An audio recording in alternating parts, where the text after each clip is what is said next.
people? It's Warzith with Sinister Gaming Experience. We're trying out the early release of Path of Exile 2. I'm playing a ranger, and the build that I've come up with, I'm sure probably other people have come up with it. I haven't looked it up or anything, but it's my own little thought is my very first ability is Lightning Arrow. Converts 40% of the damage to lightning damage, cannot chain. The beam, it fires up to 2 additional enemies, so it can hit up to 3 enemies, and that's the reason why it can't chain. So I added support gem to it called Pierce, which if it can't chain, maybe it can pierce to its first victim and hit somebody else, which meaning more lightning damage. And then martial tempo to get supporter skills 25% more attack speed, so it's a faster shot. And then lightning rod converts 100% of physical damage into lightning damage and bursts into a 2 meter radius. And it sits there and pulses for up to 12 seconds. Then I added scatter shot to it, so instead of shooting 1 lightning rod, it shoots 3 per volley, and that means more lightning rods with more meters of AoE damage.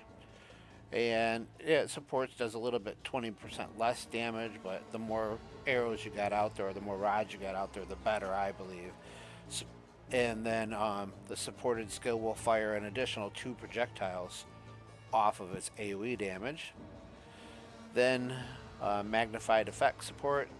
Supported skills have a 40% chance of more AoE, so all of them rods are doing more damage area of AoE. And volatile mark.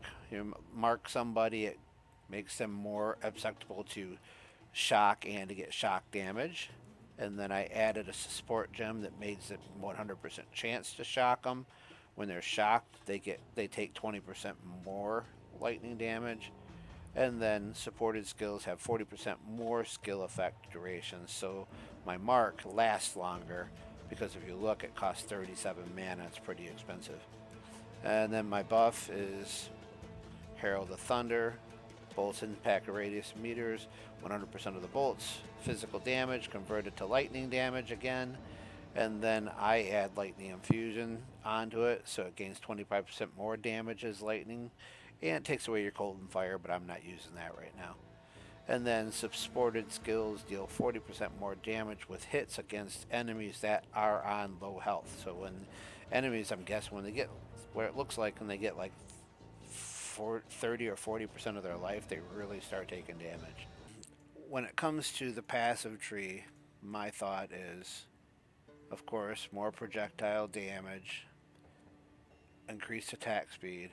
I came over here to get mana and flask recovery because she's a mana whore.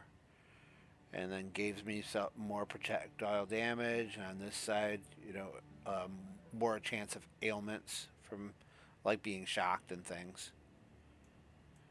Then I come up to boost up my quiver. Evasion. More evasion, more evasion, more evasion, more evasion, and more evasion. Because with this build, you want to keep everything within your lightning rod, so you got to stand up in the fight. Which means after I come down through here and I go and get all of my bow skills, I'm going to come back here and do projectile damage within 2 meters increased again, and stand and deliver, which is going to give me that big time crit and more damage that I'm looking for in up close. I'm also thinking I'm going to pop out this way here and come here and get more projectile damage and then pierce, more chance of piercing, and more chance of piercing, so that lightning arrow will pierce that marked target. And your skill rotation will go like this. The setup is shoot 2 to 3 volleys of lightning rod, then mark an ad or a target, and then shoot that ad with your lightning arrow to make it die and explode, and that explosion will produce multiple lightning arrows throughout all of the lightning rods that you did, and that lightning rod explosion will level the whole pack.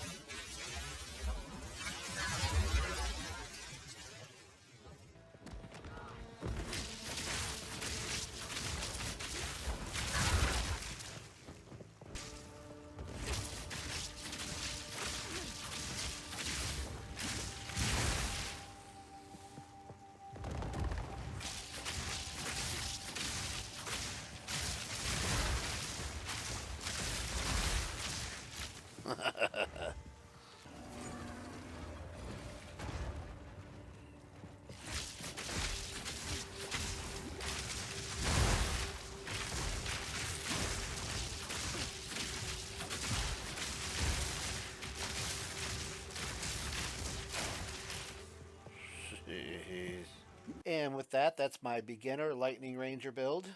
And if you like it, use it. Remember to like, subscribe, and maybe even comment down below. Thanks for watching. Sinister Gaming out.